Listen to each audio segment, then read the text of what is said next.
মুফাসসিল ইসলাম কি বলে একটু শুনুন এবং ধিক্কারের হাসি দিন। নবী মুহাম্মদের নামের সাথে সাল্লাল্লাহু আলাইহি ওয়াসাল্লাম না বললে, অর্থাৎ তার জন্য যদি আমি দোয়া না করি, তারও জান্নাত পাওয়া দুষ্কর।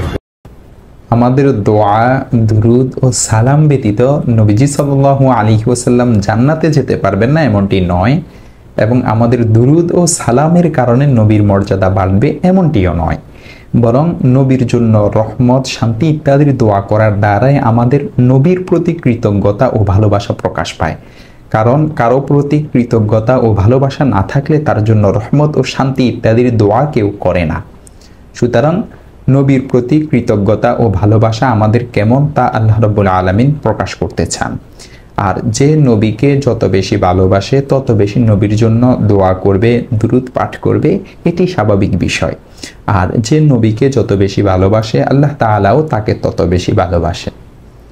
কুরআন মাজিদে স্বয়ং আল্লাহ সুবহানাহু তাআলা নবীজি সাল্লাল্লাহু আলাইহি ওয়াসাল্লামের জন্য দুরুদ পাঠের তথা আল্লাহর দরবারে তার জন্য দোয়া করার আদেশ করেছেন। এটা একদিকে যেমন আল্লাহর কাছে তার রাসূলের মর্যাদার প্রমাণ, অন্যদিকে মুমিন বান্দার রহমত ও বরকত লাভের অন্যতম উপায়। এজন্য দুরুদ পড়লে কার প্রাপ্তি ও লাভ হবে তা হাদিসের মধ্যে এসেছে। হযরত আনাস ইবনে মালিক রাদিয়াল্লাহু তাআলা আনহু বলেন, রাসূল করিম সাল্লাল্লাহু আলাইহি ওয়াসাল্লাম বলেছেন, মান সাল্লা আলাইয়া সালাতান ওয়াহিদাতান সাল্লাল্লাহু আলাইহি 10 সালাওয়াত ওয়া হুত্তাত আনহু 10 খাতিয়াত ওয়া রুফিআত লাহু 10 দারাজাত।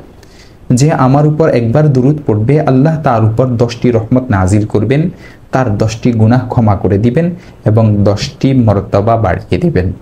সুনানে নাসাই 1 নং খণ্ড 145 নং পৃষ্ঠা, মুসনাদে আহমদ 3 নং খণ্ড 102 নং পৃষ্ঠা, মুসান্নিফে ইবনে আবি শাইবা 2 নং খণ্ড 43 নং পৃষ্ঠা। অন্য বর্ণনায় আবু বুরদা রাদিয়াল্লাহু তাআলা আনহু থেকে বর্ণিত আছে, তার আমলনামায় 10টি নেকি লেখা হবে। দেখতে পারেন আল মুআজামুল কবীর, তাবরানীর 22 নং খণ্ড 513 নং পৃষ্ঠা।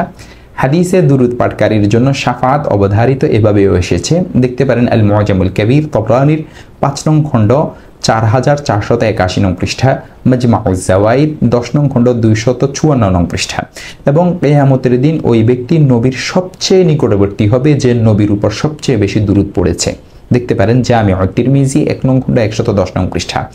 কুরআন ও হাদিসের কোনো জায়গায় বলা হয়নি যে আমাদের দোয়া ও দুরুদের কারণে নবীর বিন্দু পরিমাণ উপকার হবে, বরং বারবার বলা হয়েছে এর কারণে পাঠকের উপকার হবে।